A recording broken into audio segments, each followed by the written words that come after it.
वहीं doctor BK Agarwal diabetes specialist ने diabetes को किस तरह कंट्रोल में किया जाए और सबसे ज्यादा डायबिटीज का असर कहां दिखाई देता है, इसके बारे में जानकारी देते हुए बताया कि डायबिटीज का सबसे ज्यादा असर आंखों पर पड़ता है। जैसे जैसे डायबिटीज हाई होती जाती है, आंखों पर इसका असर बढ़ने लगता है, धुंधला दिखाई देता है।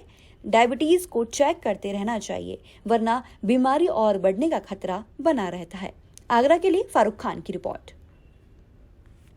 अंदर 1/3 लोग यानी कि 8 करोड़ में से 2.5 से लेके 3 करोड़ लोग वो डायबिटीज़ में आगे आने वाले 5 साल के बाद चेंज हो जाएंगे। सभी को नहीं, सभी प्री डायबिटीज़ वालों को डायबिटीज़ नहीं।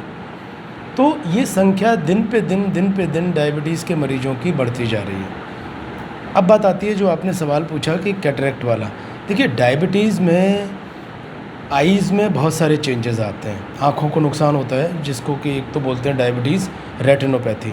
रेटिनोपैथी का मतलब होता है कि हमारी आँख के अंदर जो रेटिना होता है, लास्ट वाला चीज़ जहाँ पे कि डायरेक्ट इमेज बनती है, उस रेटिना में ऐसे चेंजेस होते हैं, हमारी खून की जो नसें होती हैं उसकी वजह से proliferative non proliferative diabetes retinopathy होती है। डायबिटीज़ रेटिनोपैथी डायबिटीज़ वाले पेशेंट में अंधेपन का मेन कारण है आजकल। ऐसे ही आपने जो बताया कैटरेक्ट का क्या है कि डायबिटीज़ वाले पेशेंट में लगभग मैंने ये देखा है कि नोटिस किया है 10 साल पहले मोतियाबिंद की शिकायत हो जाती है। आम भाषा में अगर कहें कि मोतियाबिंद की जो अवस्था है उम्र की, वो लगभग 55-60 के बाद होता है कि भाई रिटायरमेंट के बाद वाली जो एज है उसमें कैटरेक्ट डेवलप हो जाता है और लोग कैटरेक्ट का ऑपरेशन करा लेते हैं। लेकिन डायबिटीज़ वालों में ये चीज़ लगभग 10 साल पहले होती है, यानी कि जो चीज़ 60 साल की उम्र में मोतियाबिंद हो रहा है वो 50 साल की उम्र में मोतियाबिंद हो रहा है। एक और चीज़ बता दूं, अगर शुगर डायबिटीज़ वालों में लंबे समय के लिए रहती है, 10-12 साल के लिए शुगर है, अनकंट्रोल है, कोलेस्ट्रॉल बढ़ा हुआ है लगातार, ब्लड प्रेशर लगातार बढ़ा हुआ है, तो ये एक कैटलिस्ट का काम करते हैं ये चीज़ें। यानी कि जो चीज़ कैटरेक्ट 10 साल पहले होना था वो और हो सकता है 15 साल पहले ही हो जाए। तो कैटरेक्ट की प्लस जो ब्लड प्रेशर की वजह से कभी कभी आँख में जैसे हेमरेज होना और भी जो परेशानियाँ आँख में पैदा होना, ये कैटरेक्ट तो है ही। तो ये एक मेन जो कारण है कि डायबिटीज़ अगर कंट्रोल रहती है, लिपिड प्रोफाइल अगर उनका ठीक रहता है, कोलेस्ट्रॉल कंट्रोल रहता है, तो ये मोतियाबिंद की प्रॉब्लम उतनी जल्दी अवस्था में नहीं आती। क्या दूसरे व्यक्ति को भी इस घर में हो सकती है? ये एक बहुत ही आम सवाल है लोगों में। देखिए, एक व्यक्ति से दूसरे व्यक्ति को शुगर की बीमारी नहीं हो सकती, मतलब ये कोई छुआछूत की बीमारी नहीं है, ये कोई फैलने वाली बीमारी नहीं है। हाँ, पारिवारिक अगर लोगों को है, जैसे मेरे माताजी पिताजी को डायबिटीज़ है, तो आगे आने वाले सालों में जो बच्चे रहेंगे उन बच्चों में डायबिटीज़ होने की संभावना अधिक होती है। अगर दोनों पेरेंट्स डायबिटीज़ के हैं, दोनों माता को भी है और फादर को भी है, तो ऐसा देखा जाता है कि लगभग 2 से लेके 4 गुना चांस है कि बच्चे में भी डायबिटीज़ हो जाए।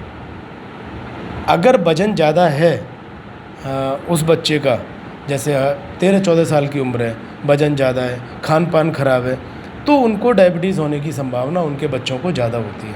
लेकिन ये फैलने वाली कोई तकलीफ़ नहीं है, एक से दूसरे को नहीं होती, लेकिन पेरेंट्रल ये चलती है कि पेरेंट्स में है तो बच्चों में संभावना अधिक होती है।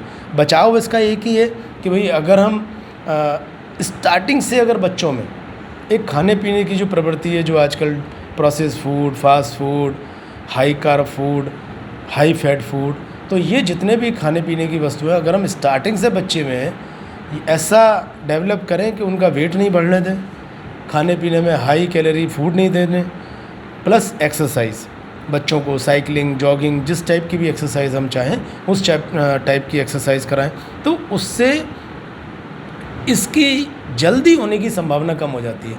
मेरा एक शब्द है, उसको बोलते हैं डायबेसिटी।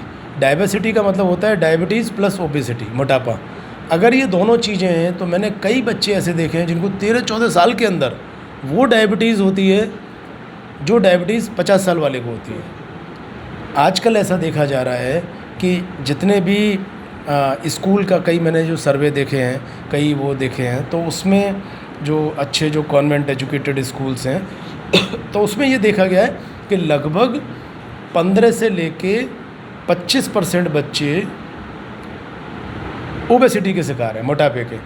तो इन बच्चों में ऐसे करके डायबिटीज़ की पनपने की संख्या बहुत ज़्यादा आगे करके चांसेस रहते हैं। ठीक, एक तो ये है कि सबसे पहले सवाल ये आता है कि इससे डरें नहीं। आज अगर डायबिटीज़ पता लगती है तो मेडिकल साइंस ये कहती है कि लगभग उसके 5 से लेके 6 साल पहले शरीर पे बुरे परिणाम आना शुरू हो गए हार्ट पे।